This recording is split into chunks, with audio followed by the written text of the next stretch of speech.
अस्सलामुअलैकुम, आप देख रहे हैं प्रोग्राम मुनीर मेमन के साथ। पाकिस्तान की तारीख में अदालतों ने बहुत से फैसले दिए, लेकिन एक फैसला जिस तरीके से आज रिसेंटली सुनाई दिया वो पाकिस्तान की तारीख का एक बड़ा फैसला होगा। पाकिस्तान की कंस्ट्रक्शन इंडस्ट्री इस फैसले के बाद कहां खड़ी है और ये कंस्ट्रक्शन इंडस्ट्री के लिए फैसला कैसा साबित होगा। पाकिस्तान के सबसे बड़े शहर, पाकिस्तान का तिजारती मरकज कराची में एक इमारत को लेकर जिस तरीके से काफी दिनों से सवालात उठ रहे थे, बातें हो रही थी, सोशल मीडिया हो, मेन स्ट्रीम मीडिया हो, पाकिस्तान की आला अदालतें हो, तमाम तर जगहों पे जब ये सवाल उठाया गया तो अदालतों ने बड़ा क्लियर जवाब दिया। पाकिस्तान की आला अदलिया यानी कि सुप्रीम कोर्ट ऑफ पाकिस्तान में एक फैसला सामने आया और इस फैसले के बाद पाकिस्तान में जो कंस्ट्रक्शन इंडस्ट्री है इसके लिए बहुत से सवालात खड़े हो चुके हैं। पाकिस्तान में जो मौजूदा सूरत हाल है इसमें नस्ला टावर का एक ऐसा मामला रहा, इसके अलावा गुजर नाले के अतराफ की जमीनों का मामला रहा, इसके अलावा जो पवेलियन क्लब जो रहा उसके हवाले से भी सुप्रीम कोर्ट ने जो अहकाम दिए, जिसके बाद हम देख रहे हैं कि कराची में बड़े पैमाने पे एक तब्दीली नजर आ रही है। पाकिस्तान रेलवेज के हवाले से जिस तरीके से अहकाम दिए कि रेलवे को अपनी तजावुजात के हवाले से एक्शन करना होगा और जिस तरीके से रेलवे का मामला हमारे सामने है, तो ये सारी चीजों को लेके ये जो सूरत हाल डेवलप हो रही है ये किस तरफ बढ़ती हुई नजर आ रही है। इस वक्त नस्ला टावर के हवाले से जो पेशरफ्त हुई उसके बाद अब चंद ही दिन है कि इसमें शायद कोई बड़ा एक्शन हो जाए, लेकिन सवालात बहुत से उठ रहे हैं कि क्या ये फैसला जिस तरीके से आया और जिस तरीके से इंप्लीमेंट किया जा रहा है उसमें क्या कोई गैप्स हैं जो फिल करने अभी भी बाकी हैं, जो पाकिस्तान में जो मौजूदा इंतजामिया है, लोकल एडमिनिस्ट्रेशन है, जिसका काम होना चाहिए। मेरे साथ आज प्रोग्राम में ज्वाइन कर रहे हैं दो बड़े ही अहम शख्सियात। पहले मैं इंट्रोड्यूस करा दूं जनाब यूसुफ वाइसराय का, जिनका ताल्लुक रियल स्टेट से है, बिल्डर कम्युनिटी को भी रिप्रेजेंट करते हैं, रियल स्टेट कम्युनिटी को भी रिप्रेजेंट करते हैं और पेशे से सहाफ़ी भी हैं। साथ में हमारे साथ ज्वाइन करें जनाब MM आलम साहब, जो कि पेशे से सहाफ़ी हैं, खास तौर पर कंस्ट्रक्शन इंडस्ट्री के ऊपर इनकी बड़ी ही गहरी निगाह है। मैं प्रोग्राम को मजीद गुफ्तगू को आगे बढ़ाऊंगा, लेकिन मैं यूसुफ साहब आपसे पूछता हूं, ये जो नस्ला टावर का जो पहले फैसला आया, इस फैसले को आप किस नज़र से देख रहे हैं? बिस्मिल्लाहिर्रहमानिर्रहीम। अस्सलाम वालेकुम। मुनीर भाई, आपका बहुत शुक्रिया, आपने प्रोग्राम में मदद किया, लेकिन इतना शॉर्ट नोटिस और जिस तरीके से आपने ये कंटेंट बनाया है नस्ला टावर का, मामला बहुत टाइम से चल रहे थे और उस पर नज़रसानी जो है ना वो किया ही नहीं किया। जब फैसला हो गया तो हो गया।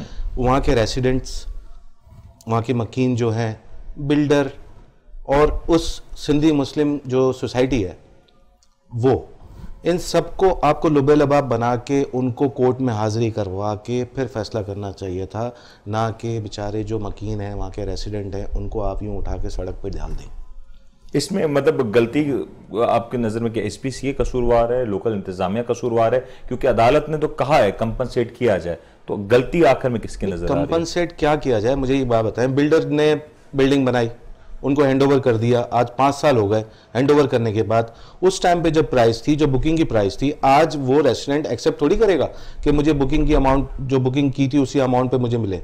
और सुप्रीम कोर्ट भी अगर वो कहती है कि भाई जो उन्होंने आज की करंट मार्केट वैल्यू है उस हिसाब से पैसे दिए जाएं, तो बिल्डर उस पर एक्सेप्ट थोड़ी करेगा। उसने तो बना के बिल्डिंग हैंडओवर कर दी। अब पोजीशन ये है कि बिल्डर के पास तो पैसे नहीं है, ठीक है। सिंधी मुस्लिम सोसाइटी जब ये अलॉट की गई थी जगह 1957-59 में, उस वक्त से ये मामला चल रहा है। उसके बाद से 18 इदारों से अप्रूवल है, इसमें सिंध गवर्नमेंट इन्वॉल्व है कि उसने अप्रूवल्स दी हैं। अब जब आप अप्रूवल ले लेते हैं, बिल्डिंग बन जाती है, हैंडओवर हो जाती है। मैं अगर आम शहरी हूँ, मैं एक प्रॉपर्टी लेने जा रहा हूँ, मैं तो मैं 18 चीज़ें देखूंगा कि यार ओके है, हर चीज़ है। SBCA से आप आज भी गूगल करें, आपको वो सर्टिफिकेट मिल जाएगा NOC फॉर सेल का, जिसमें प्राइस लिखी हुई है, बुकिंग अमाउंट लिखी हुई है, हर चीज़ लिखी हुई है। इसमें एक आम शहरी का, एक जो अपनी जमा पूंजी जमा करके एक प्रॉपर्टी ले रहा है, उसमें 5 साल से रिहाइश की हुई है, उसका क्या कसूर है? आप बताएं। ये बात ठीक है, लेकिन मेहताब साहब, MM आलम साहब हमारे साथ जो मौजूद हैं, जरा इनसे भी जानते हैं। सर, आप काफी अरसे से इस इंडस्ट्री को देख रहे हैं। पाकिस्तान की कंस्ट्रक्शन इंडस्ट्री में इस तरह के फैसलों की आदत नहीं है, इस तरह के फैसलों को सुनने की, बर्दाश्त करने की सकत नहीं है। हमारे यहाँ आमतौर पर तो ये रिवाज है कि पहले गैर कानूनी तामीरात करा दी जाती हैं, फिर इसको जैसे तैसे बसा लिया जाता है और फिर ये प्ली लिया जाता रहा कि जब एक चीज बस जाए, आबाद हो जाए, तो फिर इसके ऊपर कार्रवाई नहीं की जा सकती। इस बार ये प्रेसिडेंस तब्दील हो जाएगा और जैसे ये प्रेसिडेंस अगर तब्दील हो जाएगा तो इसके रिप्रिकॉशंस पाकिस्तान की मौजूदा कंस्ट्रक्शन इंडस्ट्री पे बहुत सारे होंगे। हाउ डू यू सी इस फैसले को, किस तरीके से आप देख रहे हैं? बिस्मिल्लाह, बहुत शुक्रिया आपका। देखें, बुनियादी चीज़ ये है, जैसे सनराइज साहब ने कहा कि सुना नहीं गया सुप्रीम कोर्ट में, ये गलत है। हमें वो बात करनी चाहिए जो फैक्ट्स हों, आवाम तक वो बात पहुँचे जिनमें हक़ाइक़ हों। इसमें बिल्डर को भी पूरा सुना गया, इसमें इदारों कई महीनों तक ये समाज जारी रही है। फिर आबाद पार्टी बनी, आबाद गई, उसमें अलाटीज भी गए, फिर रिव्यू लगाया गया, बहुत ज़्यादा सुना गया बिल्डर को भी और वहाँ के रहायशियों को भी और बिल्डरों की नुमाइंदा तंजीम को भी। लेकिन जब मुख्तार कार की रिपोर्ट जुलाई के महीने में बिल्कुल वाज़ेह हो गई, क्योंकि बिल्डर ने जब ये काम शुरू किया उसकी नॉलेज में था कि मैं गलत काम कर रहा हूँ, उसने कैलकुलेशन के धंधे में इन्वॉल्व करने की कोशिश की और उस वक्त जो SBCA के अफसरान थे उनसे साजबाज की। और जब मुख्तार कार ने रिपोर्ट पेश की कि ये तो सर्विस रोड बंद कर दी उन्होंने, लेकिन बिल्डर ने जो तैयारी की थी उलझाने की, वो बड़ी ज़बरदस्त तैयारी की थी। उसने कैलकुलेशन की थी कि रोड इतना नहीं, इतना सर्विस रोड, इतना ब्रिज बन गया, इतनी रोड चली गई, इतनी बच गई। सुप्रीम कोर्ट इस काम में नहीं आई। सुप्रीम कोर्ट ने मुख्तार कार की रिपोर्ट को ही डिपेंड किया इस पूरे केस में, और उसी के ही रिपोर्ट के ऊपर ये फैसला हुआ कि नस्ला टावर को डिमोलिश किया जाए। अब इसमें कसूरवार कौन? बुनियादी तौर पे बिल्डर कसूरवार है, क्योंकि एक आम रहायशी जो है, अगर मैं या आप फ्लैट बुक कराने जाएं और अगर बिल्डर से NOC मांग लें आप, वो आपको NOC नहीं दिखाते, झूठी सच्ची NOC दिखाते हैं।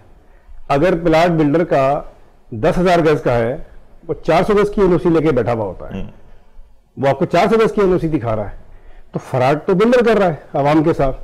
अब जो वहाँ के रहायशी हैं वो तो इतनी इनकी अप्रोच नहीं थी कि वो बिल्डर को और फिर SBCA को, जो कि मुलव्विस है इस काम में सारे, उनके डीप में जाके इनकी फाइलें खंगाल के निकालते कि भाई ये प्लाट की हकीकत क्या है। सोसाइटी, मोहम्मद अली सोसाइटी का जिक्र किया इन्होंने, सिंधी मुस्लिम का, सिंधी मुस्लिम सोसाइटी वाले भी इसमें इन्वॉल्व हैं।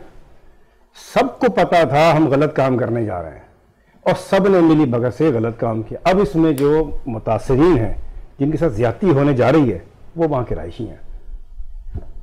लेकिन ये जो आपने एक बात फरमाई ना कि इसमें तमाम तर लोग मुलविस थे, आप कह रहे हैं कि बिल्डर अगर मुलविस है, बिल्डर के पीछे तो पूरी तंजीम एक मौजूद है जो कि सपोर्ट कर रही है, तो क्या बिल्डर तंजीम जो है वो बिल्डर को सपोर्ट कर रही है या इस वक्त वहाँ के रिहायशी और मकीनों को सपोर्ट कर रही है? तकरीबन 6-7 साल पहले जब ये शेखानी साहब प्रेसिडेंट बने, तो एक तकरीब में मेरी इनसे बात हुई। ये इन्होंने टाउन के साथ मिलके, डिस्ट्रिक्ट सेंट्रल के रेहान हाशमी के टाउन के साथ में प्रोग्राम किया बीच लग्जरी में।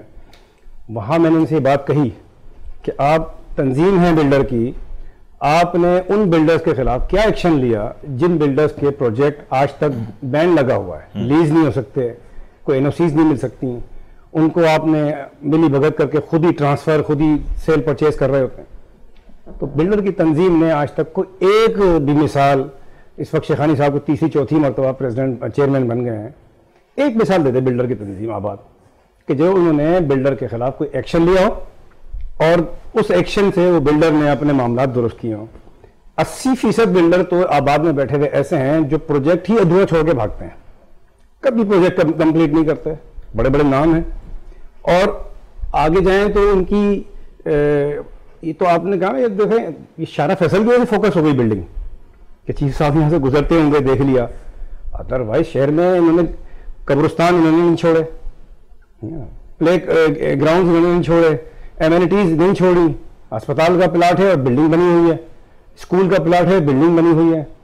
तो तंजीम में तो कोई किरदार अदा ही नहीं किया आज तक, तंजीम तो बिल्कुल फारिग नजर आती है। वो सर यूसुफ भाई आप कुछ कहना चाह रहे हैं? मैं आलम साहब की बात से इत्तेफाक नहीं करूँगा कि जिस तरीके से वो ये कह रहे हैं कि शेखानी साहब ने जब एक आबाद का इदारा जो है ये वो इदारा है जिसमें सिर्फ रजिस्टर्ड मेंबर हैं, बिल्डर्स जो होते हैं वो होते हैं, और उसके खिलाफ या उसकी फेवर में जो भी काम होता है आबाद करता है। आज भी अगर किसी रेसिडेंट को कोई प्रॉब्लम है या कोई बिल्डर तंग कर रहा है और वो बिल्डर रजिस्टर्ड है आबाद में मिसाल के तौर पे, तो उसके खिलाफ कानूनी कार्रवाई होती है।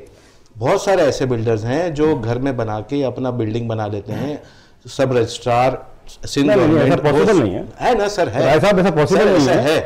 आप एसबीसी में नक्शा पास कराने जाएं तो वो आपसे बिल्डर का लाइसेंस मांगते हैं। बिल्डर का लाइसेंस आपको जब मिलेगा तो आबाद के आप मैं अगर एसबीसी में हूं और मैं इसमें इन्वॉल्व हूं, मुझे कहीं पैसा नजर आ रहा है तो मैं क्यों नहीं करूंगा? अगर मैं जिक्र चले, अगर नस्ला टावर से नस्ला टावर का जो बिल्डर है वो क्या आबाद में रजिस्टर्ड है? बिल्कुल रजिस्टर्ड है।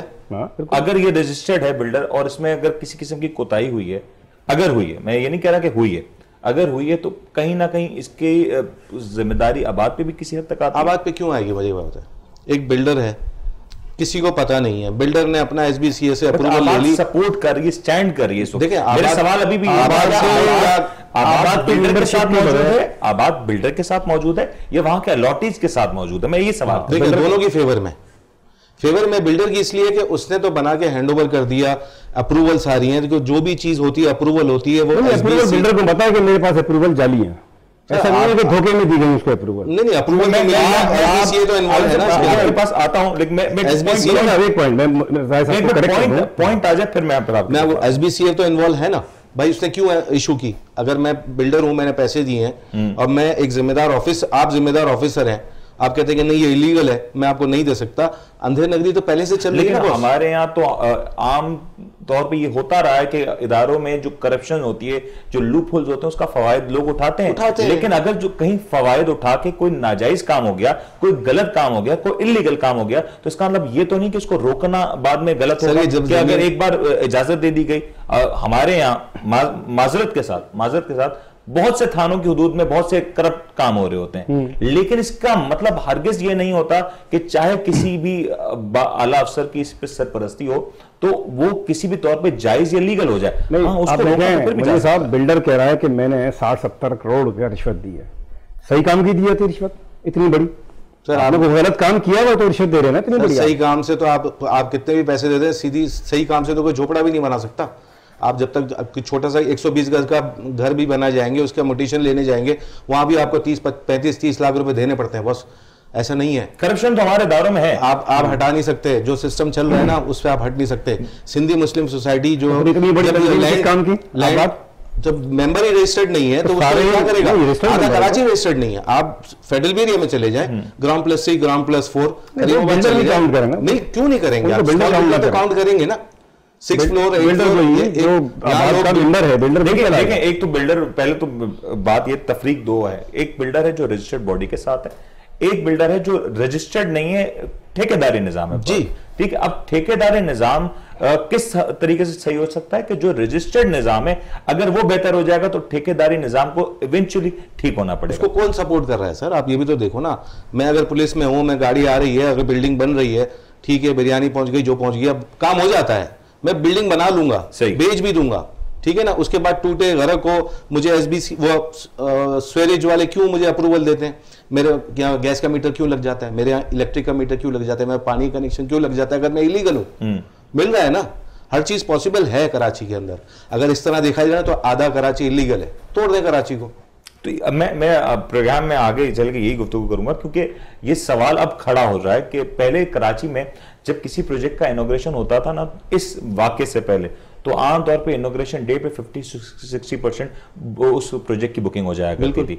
आज सूरत हाल इसके बरक्स से, आज शायद लोग झिझक रहे हैं क्योंकि लोगों को इस बात का खदशा है कि क्या पता कि आगे चल के इसके साथ क्या हो जाए। क्योंकि नस्ला टावर में आलम साहब, ये आज एक दिन में तामीर नहीं हुआ। लोगों का सवाल यही है कि ये जो इतनी बड़ी इमारत शारा फैसल के सेंटर में, हार्ट ऑफ शारा फैसल में जब तामीर हो गई, ये एक दिन में नहीं हुई। इदारे तो सो रहे थे। हाँ, अगर करप्शन हुई, चले ये भी तस्लीम कर लेते हैं कि शायद बिल्डर ने एक करप्ट प्रैक्टिस की, लेकिन ये इमारत तो सरेआम तामीर हुई ना। अब इसको अगर उस वक्त ना रोका गया, अब लोग बस गए, अब वहां पे बिजली आ रही है, सेवरेज आ रहा है, अब वो ईंट बजरी का मकान नहीं है, वो किसी का घर है, किसी की ख्वाबों का आशियाना है। अब इसके ऊपर एक्शन हो रहा है, तो ये बात आगे कहां तक जाती है? देखिए, ये बुनियादी बात है जो आपने बात की है। आइन और कानून किस लिए बनाए जाते हैं? सिर्फ और सिर्फ उसका एक मकसद होता है, जजा और सजा का तयन। दूसरा कोई मकसद ही नहीं होता। हमारे यहाँ जजा और सजा का तयन नहीं है, लेकिन आइन का इस्तेमाल है।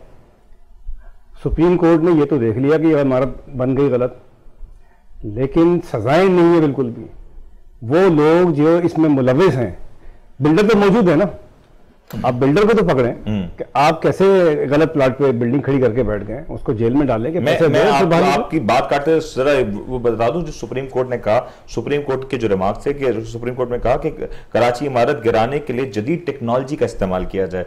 कमिश्नर कराची एक हफ्ते के अंदर इमारत को गिराकर रिपोर्ट पेश करें, यानी कि ऑलरेडी इसमें एक दिन गुजर चुका है। इसके बाद इमारत की बिजली और पानी के कनेक्शंस को 27 अक्टूबर तक मुनक़ता किया जाए। अगेन ये एक बड़ा इकदाम हो जाएगा। हमारे नजदीक नस्ला टावर खत्म हो गया, सिर्फ गिराने का मसला है। दैट मींस सुप्रीम कोर्ट ने इस केस को पूरी तरीके से खारिज कर दिया।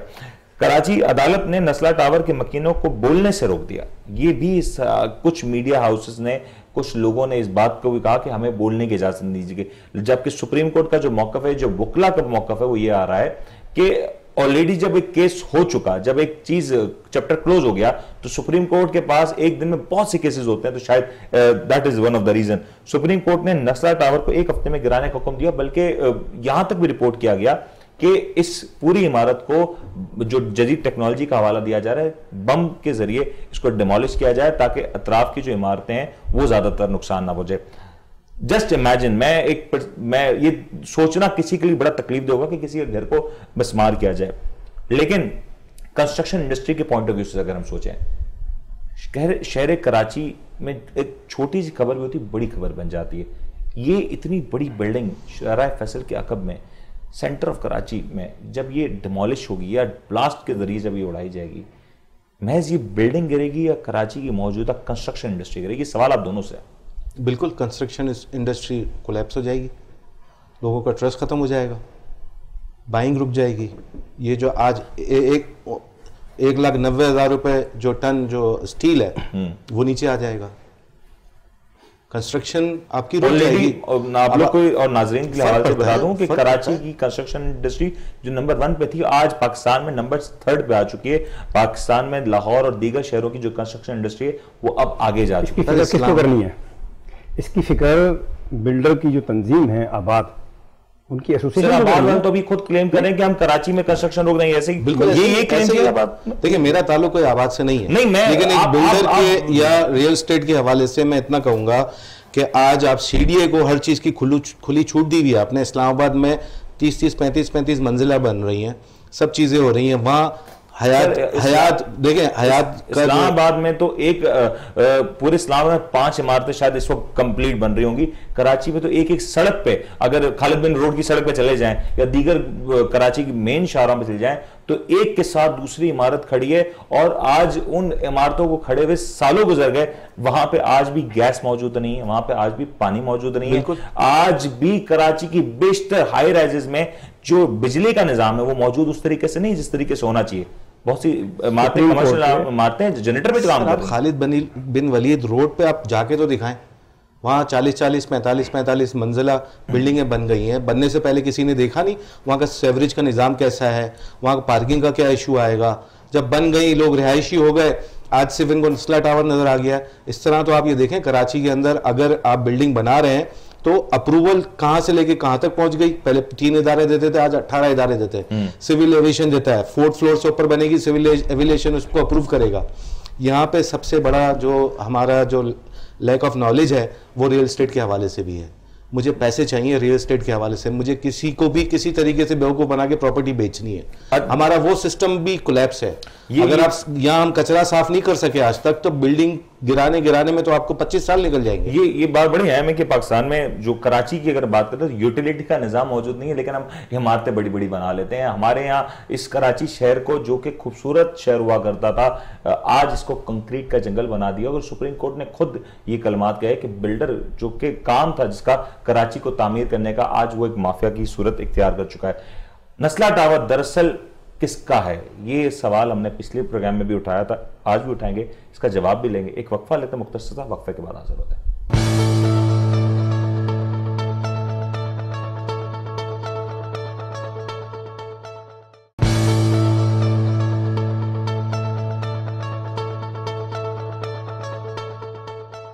वेलकम बैक जी। अभी हम बात करें पाकिस्तान में मौजूदा जो कंस्ट्रक्शन इंडस्ट्री के हवाले से मसाइल है, खासतौर पे ये जो नस्ला टावर के हवाले से जो डेवलपमेंट हुई है इसके बाद ये मसाइल मजीद बढ़ते हुए नजर आ रहे हैं। एक जानिब जो कॉस्ट ऑफ प्रोडक्शन है, इमारतें तामीर करने के लिए जो कॉस्ट बढ़ गई है क्योंकि सीमेंट स्टील जैसे रॉ मटेरियल की महंगाई की वजह से एक बड़ा असर रहा, और अब दूसरा बड़ा चैलेंज कि एक इंडस्ट्री का जो इमेज है, जो तासुर है, वो मस्क होता हुआ नजर आ रहा है।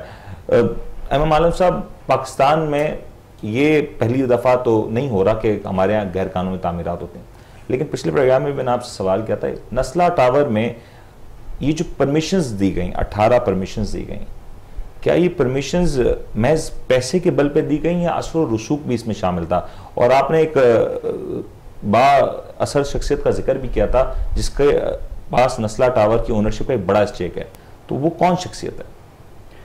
देखिए, बिल्डर तो सबको पता है, सुप्रीम कोर्ट में जा रहा है वो। दूसरी बात यह है कि आपने कहा कि असर रसूख तो बहुत था उसमें, पैसा तो चला है, पैसा बिल्डर ने दिया और पैसे देने वाले को पता होता है कि मैं गलत काम के पैसे दे रहा हूँ। और वहाँ जो पैसे ले रहे थे वो एक बड़ी माफिया थी उस ज़माने में। उस माफिया ने सिर्फ नस्ला टावर नहीं, सुप्रीम कोर्ट के तो ऑर्डर दिल्ली कॉलोनी के लिए भी मौजूद हैं। वहाँ पे छोटी छोटी प्लाटों के ऊपर लंबी बिल्डिंगें तामीर हो गई हैं। Delhi colony, PNT colony, Khalid bin Walid का भी है जिक्र, उस पर बाकायदा अहकामात हैं, इनको डिमोलिश के अहकामात हैं। लेकिन सुप्रीम कोर्ट फोकस हो गई इस पे नस्ला पे, लेकिन नस्ला पहला नहीं है। नस्ला से पहले सुप्रीम कोर्ट ने अलादीन डिमोलिश कराया, जो एक प्ले ग्राउंड था, वो पूरा पार्क था अलादीन पार्क, उसके ऊपर बाकायदा इंस्टीट्यूट बनाया गया, वहाँ पर प्राइवेट यूनिवर्सिटी बना दी गई तामीर करके, दुकानें तामीर कर दी गई, उसका नाजायज इस्तेमाल हो रहा था पार्क का, उसको डिमोलिश कराया। उसके बराबर में एक बिल्डिंग जो कि 5-6 मंजिल मार्केट, उस बिल्डिंग को डिमोलिश कराई, एम्प्रेस मार्केट खाली हुई, दुकानें जो एक्स्ट्रा 10-10, 12-12 फीट सर्विस रोड पे आ गई थी, बाकायदा कंस्ट्रक्शन हो गई थी, उनको डिमोलिश कराया गया। तो ये ऐसा नहीं है कि सिर्फ नस्ला के ऊपर सुप्रीम कोर्ट का नस्ला गिर रहा है, ये सुप्रीम कोर्ट के अहकामात सब पे, और सब में एक ही माफिया मुलविस है। मंजूर काका उस वक्त एसबीसी का डीजी था। ये सारी तबाही जो मचाई है शहर में इल्लीगल कंस्ट्रक्शन की, ये उस दौर में मचाई गई है। तो फिर सवाल तो ये भी उठना चाहिए कि मंजूर काका को वहां तैनात करने वाले कौन शख्सियत थी? देखिए, तैनाती में नहीं जा सकते आप, तैनाती तो ट्रांसफर पोस्टिंग जो है रूटीन का हिस्सा होता है कि उसको वहाँ पे पोस्ट कर दिया गया। अब पोस्ट करने वाले ने अल्टीमेटली ये कहा होगा कि हमें कमा के दो, इसमें कोई शक नहीं है, लेकिन उस आदमी को जब वो काम कर रहा था यहाँ पे, उस वक्त भी सुप्रीम कोर्ट मौजूद थी। और उस जब वो गैर कानूनी तामीरात शहर में, ऐसा नहीं हुआ कि एक एक करके बिल्डिंग बनी, एक साथ जो है। और नेमतुल्लाह खान साहब की जो जिस पे हेयरिंग हुई है कल और परसों और आज, नेमतुल्लाह खान साहब की तो ये तो 2008 से 7 से लगी हुई है पटिशन, 2009 से लगी हुई, 9 से लगी हुई है। तो सुप्रीम कोर्ट उस पर कहाँ थी? सुप्रीम कोर्ट सो रही थी। लेकिन चलो अब उन्होंने एक्शन दिया, लेकिन अभी भी एक्शन अधूरा है सुप्रीम कोर्ट का। लेकिन आप, सुप्रीम कोर्ट होती किसके लिए? अवाम के लिए। मुल्क किसके लिए होता है? अवाम के लिए। कायदे कवानीन आइन किसके लिए होता है? अवाम के लिए। जब अवाम ही को रिलीफ नहीं होगा तो फिर सब इदारों को फायदा क्या?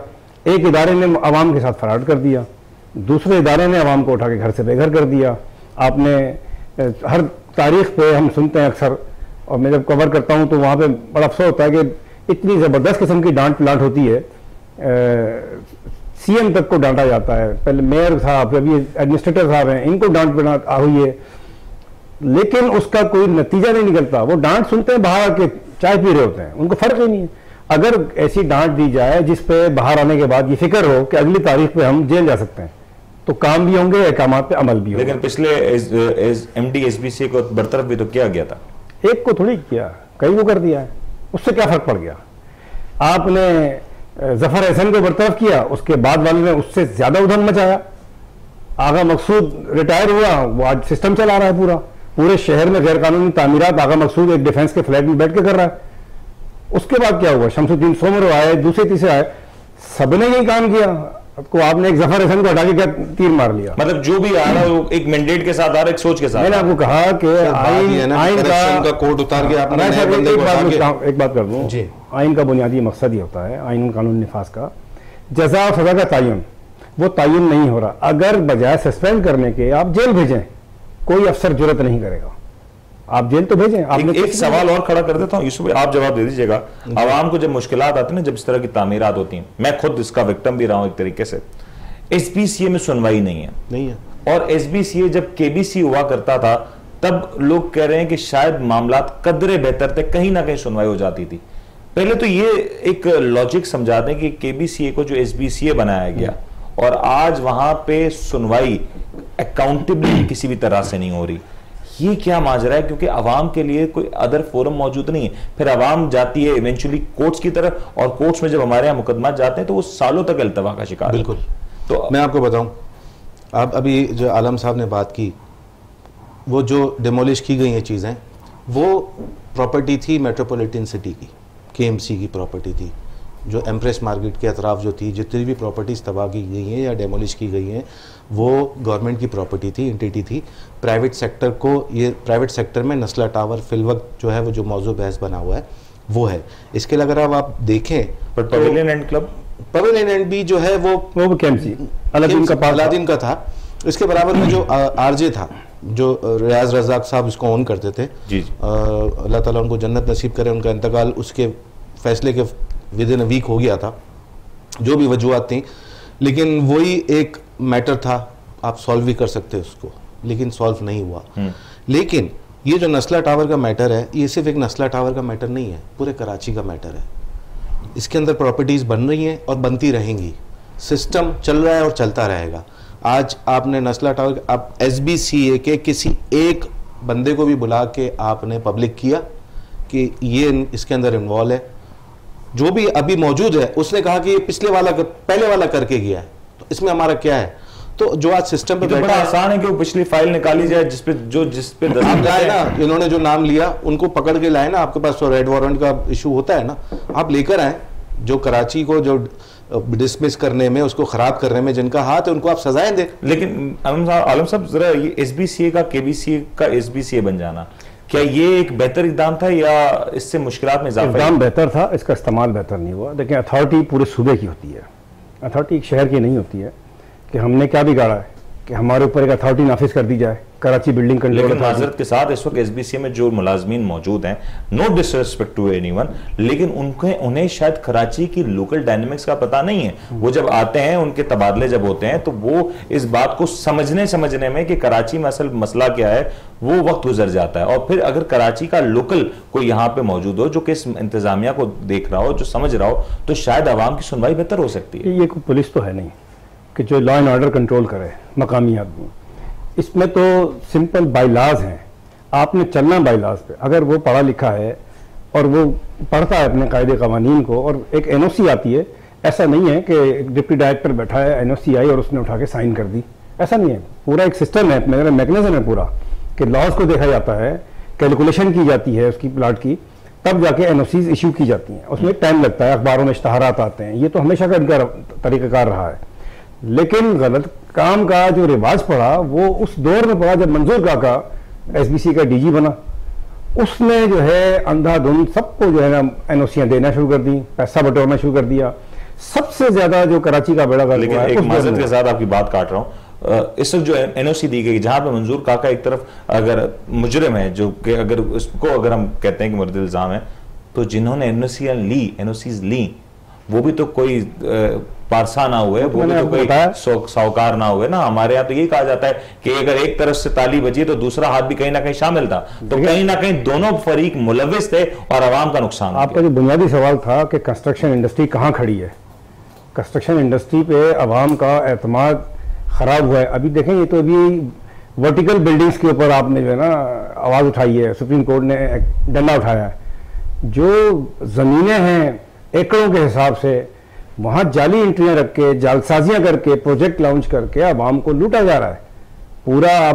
आवाम उसको, और उसकी तशहीर की जाती है सुप्रीम कोर्ट ने, हाँ तशहीर होती है टीवी पे, सुप्रीम कोर्ट का बाकायदा ऑर्डर मौजूद है। और आज कल परसों और आज पेश हुए हैं सीनियर मेंबर साहब रिपोर्ट लेके, देखेंगे हम उसको क्या रिपोर्ट जमा कराई है।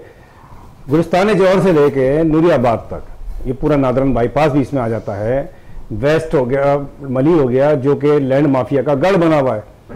इसकी सुप्रीम कोर्ट ने कहा कि नाकिला जमीनों का सर्वे हमें दिया जाए। कई लाख एंट्रियां कैंसिल हुई हैं। मैं आपकी तरफ आता हूं, मेरे साथ आई गेस टेलीफोन लाइन पे अली साहब मौजूद है। अली साहब, आप सुन सकते हैं? जी जी बिल्कुल। अली साहब का ताल्लुक मैं बताता चलो आपको नस्ला टावर से, खुद वहां के रिहायशी हैं। अली साहब, इस वक्त नस्ला टावर के हवाले से क्या अपडेट्स हैं, अगर आप शेयर कर सकें? मकीनों के ऊपर इस वक्त क्या कैफियत तारी है सर? सर कैफियत क्या तारी होगी सर, सब खत्म हो गया सब कैफियत का, तो इसको बोले बस अल्लाह अल्लाह के रसूल के आसरे पे बैठे हुए। अली साहब, इस तरह की इत्तलात है कि लोगों ने अब अपना सामान समेटना शुरू कर दिया, लोग अब इस बात को तस्लीम कर चुके हैं कि शायद अब कुछ होने नहीं जा रहा और लोग अब आहिस्ता आहिस्ता अपने घरों को छोड़ रहे हैं। तो सर छोड़ेंगे ही ना, कोई भी सर कोर्स के आगे थोड़ी वो टिकेगा सर। मुझे आप ये बता दें, आपके घर में आपकी माँ बहन है, अल्लाह पाक ना करे कभी आपके परेशान है, आप मुझे ये बता दें क्या आप इसका उसकी मुजाहिमत कर सकते हैं? नहीं कर सकते सर। हम सीधे साधे लोग हैं, काम पेशा लोग हैं सर। हम अपने कारोबारों को तबाह कर देंगे, हम अपने घरों को तबाह कर देंगे। घर तो वैसे ही तबाह हो गया है, तो कम से कम जो है उसको स्कूल से निकाल दे, जो नसीब में होना होगा होगा। पर ये जान लिया कि पाकिस्तान में रहना है ना बेवकूफ आदमी। अच्छा, मैं पाकिस्तान में मेरा जो कुत्ता, मैं अपने जाती अम्बियां बता रहा हूँ, 17 साल के बाद मैं पाकिस्तान आया था इस सोच से कि मैं अपना घर अपने पाकिस्तान में मुल्क में बनाऊंगा, लेकिन मुझे लगता है कि मेरी सबसे बड़ी गलती थी। अब मैं इसको पैकअप करके इंशाल्लाह ताला मैं वापस बाहर जाऊंगा, मैं पाकिस्तान में रहना मेरे लिए मुश्किल नहीं। अच्छा अली साहब, मैं सिर्फ आवाम को सिर्फ आगाही के लिए पूछना चाहूंगा कि नस्ला टावर में जो फ्लैट्स है वो किस हद तक आबाद हो चुके थे और कितने अरसे से आबाद हो चुके थे? सर 4 साल से हम आबाद है यहाँ पे, ऑलमोस्ट 39 to 40 फ्लैट्स आबाद थे सर, आबाद है, अभी भी है। वो जो 1-2-4 किराएदार थे वो चले गए हैं, बाकी कोई भी यहाँ से नहीं है, क्योंकि यहाँ पे किसी के पास पैसे ही नहीं है तो आगे जाकर ट्रांसफर करेंगे। सर ये अभी एक फैसला हमारे सुप्रीम कोर्ट ने दे दिया है, हम उसको सर कंपनसेशन का सुप्रीम कोर्ट ने वाज़ेह अहकामात दिए हैं कि जो अलॉटीज हैं उनको कंपनसेट किया जाए। क्या आपके पास बिल्डर की जानिब से, बिल्डर्स की तंजीम की जानिब से, सिंध मौजूदा हुकूमत की जानिब से क्या कोई आया है इस तरह का नोटिस कि आपको किस तरीके से कंपनसेट किया जाएगा, या बस अब आपको सिर्फ और सिर्फ बाहर करने की कोशिश की जा रही है? सर मुझे आप एक बात बताएं, आप पाकिस्तान में रहते हैं कि आप किधर रहते हैं?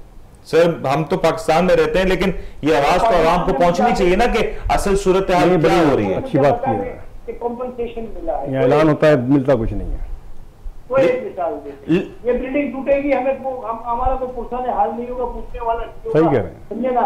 यहाँ पे अल्लाह ना करे, यहाँ पे बाबा तो बेरोजगारी बढ़ जाएगी, बिल्डिंग के जितने भी जो नौकरी पेशा तबके के लोग हैं वो तो बेचारे घर बदल। यही पाकिस्तानियों के लिए बहुत अच्छी बात है कि इन्होंने दर बदल करना है, दर बदल कर दिया।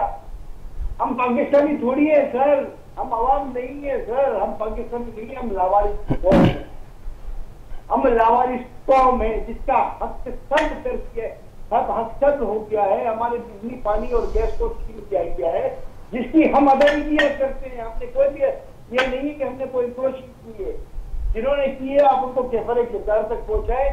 खुदारा मैं आपसे और तमाम मीडिया वालों से दुआ करता हूँ और उनके सामने हाथ जोड़ के मैं तवज्जुह करता हूँ कि बराए मेहरबानी अपनी इन्वेस्टमेंट को पाकिस्तान में ना लगाएं, कोई मुहाफिज नहीं, समझे ना।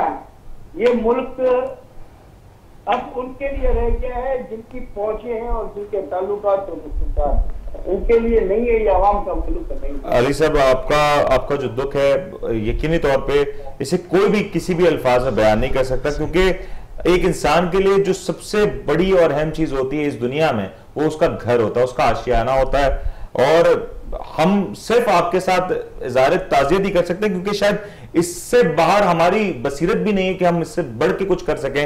यकीनी तौर पे बड़ा एक मुश्किल मैं आप लोगों का बहुत शुक्रगुजार हूँ कि कम से कम जितने भी पाकिस्तान में पाकिस्तानी है वो सुन रहे हैं आपकी आवाज, आप हमारी आवाज पहुंचा। सर हम तो आवाज यही पहुंचाएंगे और कोशिश करेंगे कि आपका जो कंपनसेशन कम से कम जो आपका जायज हक बनता है करंट वैल्यू के एतबार से, वो आपकी तरफ को आपको एट अर्लीस्ट पहुंचाया जाए।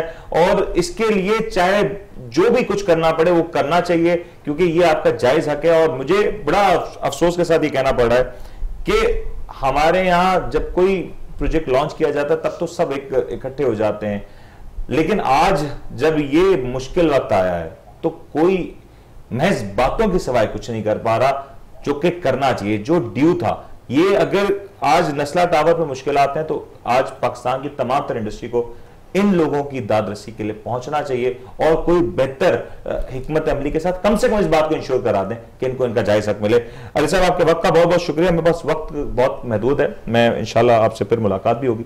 आपके वक्त का बहुत बहुत शुक्रिया, लेकिन फाइनल कमेंट्स दे दें इमाम साहब, आप दे दें। ये जो सूरत हाल है, ये जो आवाज जब ये पहुंचेगी तो कराची की, खास तौर पर कराची की मैं कहूँ कंस्ट्रक्शन इंडस्ट्री कहाँ खड़ी, फाइनल कमेंट दे दें, वक्त कम है हमारे। देखिए, इंडस्ट्री की फिक्र छोड़ें, लेकिन जो बात की है इन्होंने, ये बहुत वैलिड बात है, बहुत वैलिड बात है। ये बहसियत कौन हमारे लिए बड़ी अफसोस की बात है। हम भी इस बात पे इंश्योर हैं कि सुप्रीम कोर्ट ने ऑर्डर दे दिया, इनको कुछ भी नहीं मिलना। इनको जब मिल रहा होगा उस वक्त भी इनसे रिश्वतें ली जाएंगी, और जो इनकी मार्केट वैल्यू उसका आधा भी अगर इनको मिल जाए तो बड़ी बात है, लेकिन ऐसा होगा नहीं, मिलेगा भी बनना जाए कितने सालों की जिल्लत और ख्वारी के बाद बहुत ज्यादा ख्वारी। प्लीज आप अगर फाइनल कमेंट्स दे सकें। सर, मैं सिर्फ इसका अख्ताम इस तरीके से करूंगा कि मंजिल से आगे बढ़कर मंजिल तलाश कर, मिल जाए तुझको दरिया तो समंदर तलाश कर। हम इस वक्त भंवर में मौजूद हैं। ये मुझे अली भाई की जो बात है, जो टच की है, तो खुदारा सुने, हमारी खुदारा सुने, आवाम की सुने, आवाम की सुने, और गौर व फिक्र के साथ सुने। कराची के अंदर इस वक्त सिटी इन द सिटी एक बना हुआ है, उसकी कोई दाद रसी नहीं हो रही, उसके बारे में कोई नहीं पूछ रहा। मैं नाम नहीं लेना चाह रहा, लेकिन सारी आवाम इस वक्त आपका मैसेज क्लाउड एंड क्लियर पहुंच गया। मेरा वक्त बहुत महदूद है, बस इतना ही आखिरी में गुजारिश करूंगा कि जो सुप्रीम कोर्ट के अहकाम हैं उसको पूरी तरीके से उसके ऊपर अमल दरामद किया जाए। पूरी तरीके से जब कहा जाता है तो ये भी कहा जाता है कि अगर आपने डिमोलिश करना है तो आपने ये भी अहकाम को देखना है कि वो भी अहकाम हैं कि इन लोगों की जायज़ कंपनसेशन जो हैं वो एट अर्लीस्ट पहुंचाई जाएं, और इसके लिए इस वक्त सिंध हुकूमत को चाहे जो कुछ करना पड़े वो करना पड़ेगा, क्योंकि अल्टीमेटली ये रिस्पॉन्सिबिलिटी सिंध हुकूमत की है, क्योंकि SBCA जो एक इदारा है, बाकी जितनी भी बॉडीज हैं वो सिंध हुकूमत के अंडर आती हैं, और ये जो नाकामी है कहीं ना कहीं इसका सेहरा मौजूदा पीपल्स पार्टी की जो सिंध हुकूमत में गवर्नमेंट है उसको जाता है, क्योंकि गवर्नमेंट आज से नहीं 10-15 सालों से। उम्मीद करते हैं कि ये जो सूरत हाल है इसके ऊपर कुछ काम होता हुआ नजर आएगा, और जो मकीन है नस्ला टावर समेत गुजर नाले के, उनको भी नहीं भूलना। दीगर जगहों पे जिस तरीके से ऑपरेशंस हो रहे हैं वो तमाम तर लोग एक बराबर हैं, घर किसी का भी हो, छोटा हो बड़ा हो, लेकिन वो घर किसी का आशियाना होता है, किसी की ख्वाबगाह होती है। इसके बारे में सोचना चाहिए। उम्मीद करते हैं आपको आज का प्रोग्राम पसंद आया होगा। अपने होस्ट बनने को इजाजत दीजिए, अपना बहुत बहुत ख्याल रखिएगा। अल्लाह हाफिज़।